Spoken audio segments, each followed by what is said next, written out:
And as you can see in the picture, you never want to find yourself in that situation laying on the ground with a lot of people looking down at you, wondering what's going on.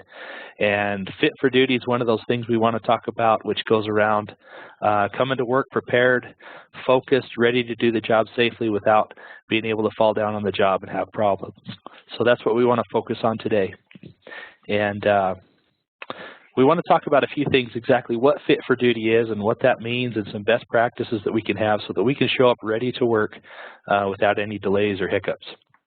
And what it is fit for duty means that an individual should show up for work in a physical state that they're ready to perform work, also in a mental state and without any emotional distractions. Being in a state that they're ready to come to work, prepared, ready to do a good job, safely without causing any accident, injury, or property damage or affecting coworkers or the public. And so that's what it's really about, is coming to work ready to go to do a good job safely, to perform those tasks that you have ahead of you each day. And so what can this affect if we show up to work and we're not in that situation, we're not in good condition to work, we're not fully focused, we're not healthy, we're not fit for the task ahead of us? It can affect yourself if you think about it. You could get yourself into harm's way. You could have some type of an injury or an accident, which could also affect your coworkers, the people around you, everybody in the workplace, even the public. Those of you in safety-sensitive positions that are doing a lot of driving, working with heavy equipment or things that could really cause some serious damage to property. It's really critical that you're fully aware of your surroundings, that your mind is sharp, that your body is capable of doing all that it needs to work safely. And it can really affect productivity at times. If you show up to work and you're just not fully engaged, you're not fully aware of everything around you, it can bring the productivity down in the workplace for you and the coworkers around you. So those are some of the negative effects of it. But we want to focus on some things that we can do to make sure that we're ready and capable of focusing on that. So we're going to focus on some physical health items. And one of those is nutrition. When we eat good foods, we just feel better. And I'm sure a lot of you have experienced that before. The difference between eating good, healthy foods and some that are not so healthy, the difference that it makes on your body and how much better you feel is a big difference. So make sure that you're taking good care of your body, especially if you're going to be doing strenuous activity or, some heavy lifting or moving things. You want to make sure you got plenty of energy, that your energy levels are up and your blood sugar levels are up for the work that you're going to do. Another thing is hydration. I think a lot of people overlook this one. Especially in hot summer times when there's high temperature and high humidity, you get that high heat index rating. You want to make sure that your body has plenty of fluids in it to function properly. And I've noticed at times when I seem to drink more water versus soda, drinking water, you just feel better. You feel more hydrated and you have more energy. So take good care of yourself and come to work ready to work with a good physical state.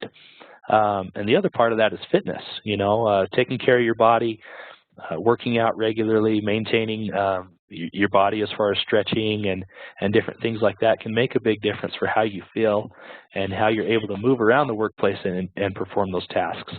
And I'm sure those of you that have noticed, whenever you're sick, when you have even a common cold or other types of discomforts, you just don't perform the same. You're a little bit impaired, you're a little bit slower, you just don't feel right and fully up to speed. So take care of yourself, take care of your body, and it will make a big difference for your performance in the workplace and focusing on the job and doing things safely. Now, there's a lot of things that can kind of get in the way of this, of our physical state. Lack of sleep is a really big one. Not having enough sleep or not enough rest plays a big factor. And I know, I'm sure a lot of you have felt the same, but when you don't get enough sleep, you come to work or throughout the day, you just don't feel right. Your mind isn't as focused. You're not feeling as well. You're just not able to perform at the same speed that you normally do. And so getting enough sleep at night and getting enough rest is a big part of that. When you show up for work, you should be ready to work, and part of that is getting enough sleep. Alcohol and drugs also play a big factor on this. People could come to work with possible hangovers, having issues with things like that, and not being able to focus with their mind distracted and their body just a little bit slower than it normally would be.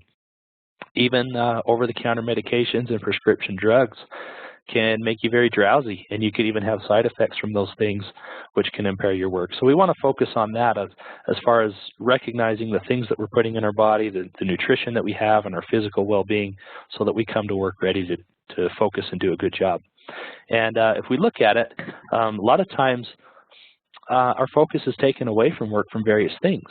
We can sometimes have the inability to focus and think clearly based on things going on in our life, things at home, different challenges that we have, and even stress and overload can lead to a lot of distractions in the workplace. If you've got a lot going on in your life and you're feeling really stressed, sometimes having so much going on and a lot of multitasking can lead to losing focus of what you're doing on the task and not doing it safely, doing it right, and doing it efficiently. So let's always be aware of challenges we may have that might get in the way, or distractions, and try to keep those at home. Try to put those aside and clear your mind so that you can do a good job throughout the day.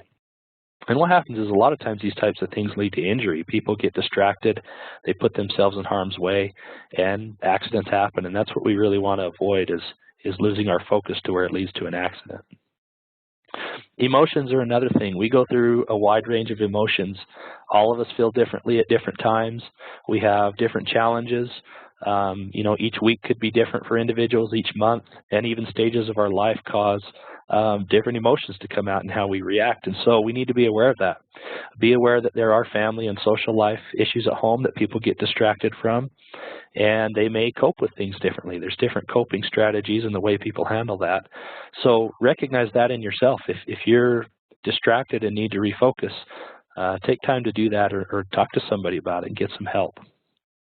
We just need to be aware that other workers may be going through the same thing, and be aware that emotions and mental state can really become a distraction which lead to injury.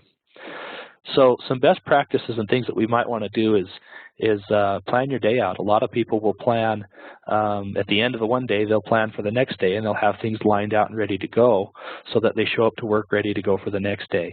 Or you could take 10 minutes at the start of every day, or even come in early, arrive early before work, and just get a good game plan for the day so you know what you need to do, that you have all the tools and equipment you need, that you have everything in place so that you're not scrambling and hustling to get the job going for that day.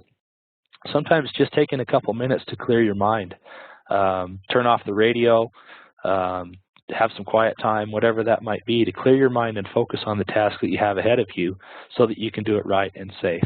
And if you find yourself getting in a really busy situation where things are getting hectic, you're losing focus, you're not able to concentrate, just maybe take a minute or two and refocus, clear your mind, and start over again. So if you think about it, if you were to go for a run, you'd want to have some equipment with you. You'd want to think about the things you need. You'd want to get warmed up. You'd want to have all the equipment. And so that's a reminder for us is, with any task or things that we do each day, plan it out. Think through what you're going to do for the day. Think about all the tools and equipment you might need, and get set up so that you're not without it as you get to the work site. That could be an example of having the right PPE, having the right tools and things like that so that you're not delayed and not getting distracted from other things that come up. So get warmed up in the day, get your blood flowing, get your mind thinking right. Stretching and hydration are big things that you can really do to focus on that and get your body and your mind right to get going for the day. And if we look at reasons why injuries happen, a lot of times there's a couple trends that we see, some things that go on, and one of those is a lack of fitness. People are sometimes not in the right condition to be doing the heavy labor or different tasks or lifting or whatever it might be, and it leads to injury because they're just not in the right shape for that, or they're not used to doing that. And so we recommend being aware of that, being aware of your abilities to work physically, and recognize if there's a limitation that you get some help or get the right tools and equipment to do it. And lack of preparedness would be the other thing, not having the things in place, being disorganized, maybe showing up late to work or hustling to get to work on time, leads to you being unprepared for the day. One thing you might do as a recommendation for this is when you're driving into work, plan your day out, get there a little bit earlier, and give yourself a little bit of a buffer there so that you have some time to be on time and ready to start the day. And if we were to look at stages of injury, there's a few things that go on. When an injury is starting, the first thing that comes up is fatigue. You start to get muscle fatigue or at least to some type of a discomfort. When you recognize that, you want to stop there. You don't want to push it any farther because it can lead to the other stages of pain and eventually a disability. And so when we talk about fit for duty, if you're coming into work fatigued or you've got some type of muscle fatigue, you need to be able to recognize that and not push it so far that it leads to these other stages and gets worse with your conditions. So a lot of this has to do with strains, lifting, twisting, pushing and pulling things. You can often get many strains on your body from doing that type of work and movements that way. But be aware of that. Be aware of your limitation. Recognize if you have fatigue or discomfort that you don't push it farther, that you get to a pain and disability. One of the things that a lot of companies do, and this is kind of a new trend that people are doing, is a stretching and a warming up program where they'll have all of the workers get together in the morning and they'll do just simple stretches. They'll do it all together to get warmed up, and it's a good opportunity to start your day off right and get your body prepared for some physical activity. But it's a good thing because it lets your body know what's coming. It kind of lets the muscles open up after you've been sleeping and sitting still for a long time, lets them flex and get warmed up so that they can work right, and you just feel better. When you stretch, you feel better, your body's more loose, and you're able to move in ways that you're just more comfortable. So we would recommend that, and you could do that on your own. You don't have to do it with a large group. If you're going to be starting work for the day and picking up things and working physically, we recommend you just take a couple minutes and do that to stretch out before. And if you think about it, cold muscles and working in cold weather, when your muscles aren't warmed up, they can lead to injury. So especially as we're coming into this winter time right now, we're going to have some cold temperatures, and people aren't out moving around as much, so that might be a really good opportunity for you to just take a couple minutes and warm up before you start work for that day.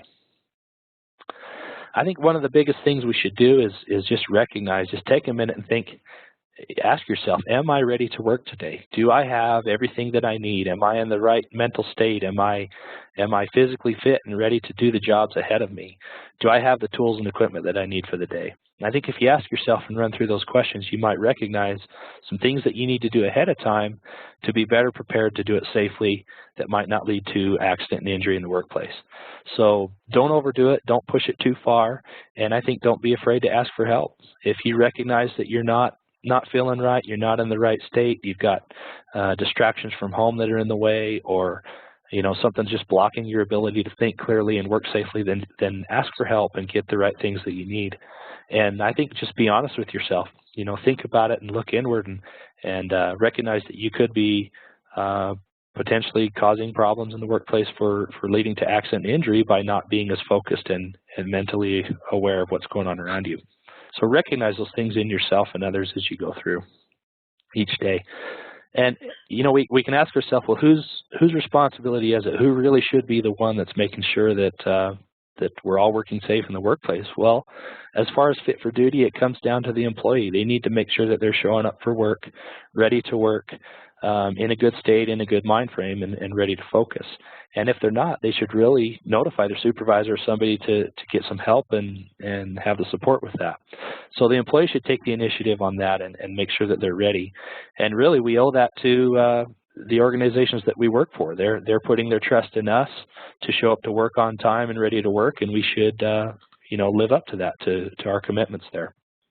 And it comes down to the supervisor as well to recognize these types of things, to observe the employees, see how they're doing, see their physical condition and how they are, and recognize if there's anything that might be in the way of them performing their job safe. Really, it's up to the employer and the supervisors to make sure that there's a safe and work environment for the employees there, and that's part of it. Fit for duty fits right into that to making sure that it's a safe environment. So I think overall, we can make a commitment, and I think this is one thing we can all do, is make a commitment to be fit for duty, to stay alert, to be aware of your surroundings at all times, have a good mind frame when you come to work each day, and stay healthy so that you're able to perform the tasks and do your job safely each day. And remember that it's the responsibility for all of us to maintain our health and safety for ourselves and for our coworkers and everyone around us. So be aware of that and make a commitment to do that. And these types of things will help to preventing accident and injury down the road in our workplace. And with that, I'll open it up and see if there's any questions. All right, Brent, thanks so much. Folks, go ahead and type in your questions into the chat box if you would have a question or a comment for Brent or us here. Thanks, Brent, for that presentation. That was that's good stuff. So important. Many times, you know, we're looking through claims and incidents that come in, and you know, your incident investigations that come in through your trust accountability program materials that you send in, and we look at some of these incidents and go, wow, somebody didn't show up ready for work that day, and their head was just not in the game, and they made mistakes, and unfortunately it led to somebody getting hurt or property being damaged.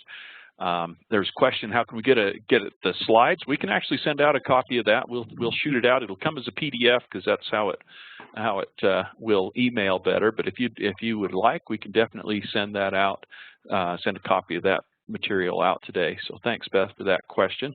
Other questions? Doug, did you have anything you wanted to add? No, that all sounds good. Don't see any other questions here. Yeah, just one other thing that, you know, we talked about a little bit is maybe, and Brent talked about this, but setting aside some time during your day to really plan and prepare for what's going to happen. And I was just thinking in my own experience here, my commute to work is kind of that time. But there's a way that we can really amp up the stress is by maybe listening to the radio or having other media sources, you know, building some stress into our lives. Sometimes just turning off the radio and having some quiet time to think and prepare will really help us get ready for the day and make sure that we have the tools and the preparation for that. Okay, any final words, Brent? Nope, that's all. Everybody have a safe day. Awesome. Thanks so much.